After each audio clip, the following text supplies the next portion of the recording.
इस लेक्चर में हम सेकंड डेरिवेटिव फाइंड करेंगे गिवन फंक्शन का विद रिस्पेक्ट टू एक्स। देखते हैं इसके लिए क्वेश्चन। यहाँ पे देखें y2 कहा गया, तो इसका मतलब है सेकंड डेरिवेटिव हमें फाइंड करना है इस फंक्शन का। देखते हैं इसके लिए सोल्यूशन में हम डिफ्रेंशिएट करेंगे गिवन फंक्शन को विद रिस्पेक्ट टू एक्स। तो यहाँ पे देखें कि x की पावर 2 है, तो क्या लिखा जाएगा 2x, यानी पावर शुरू में आ जाएगी और 2 में से एक कम कर देंगे तो कितना आ गया 1, और प्लस y की पावर 2 है तो 2 शुरू में, और y की पावर 2 में से एक कम कर देंगे तो कितना आएगा 1। और 1 लिखने की ज़रूरत नहीं होती, क्योंकि यहाँ पे एक्चुअल में ये होता है कि d/dx ऑफ एक्स स्क्वायर अगर हो तो इसका हम डेरिवेटिव लेते हैं पावर शुरू में, पावर में से एक कम, और फंक्शन का फिर से डेरिवेटिव। क्योंकि x का डेरिवेटिव 1 ही आता है, इसलिए हम यहाँ पे 1 साथ लिखते नहीं हैं, और लिख भी दें तो फ़र्क नहीं पड़ता।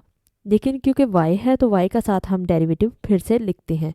d/dx इंटू वाई वो कितना हो जाता है dy/dx, और a स्क्वायर क्योंकि कांस्टेंट वैल्यू है तो इसलिए इसका डेरिवेटिव 0 आ गया।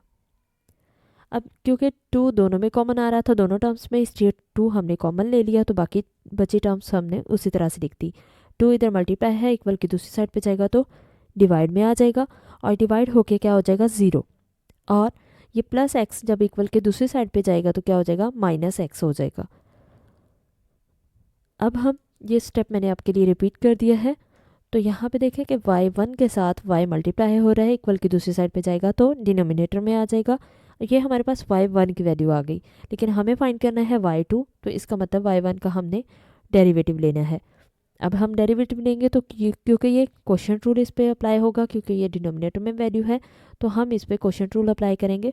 क्वोशंट रूल क्या होता है, नीचे वाले का स्क्वायर, नीचे वाले को छोड़ दिया, ऊपर वाले का डेरिवेटिव, माइनस ये अकॉर्डिंग टू फॉर्मूला लगाते हैं, ऊपर वाले को छोड़ दिया, नीचे वाले का डेरिवेटिव। y का जब डेरिवेटिव लेंगे तो ये क्या हो जाएगा y1 आ जाएगा।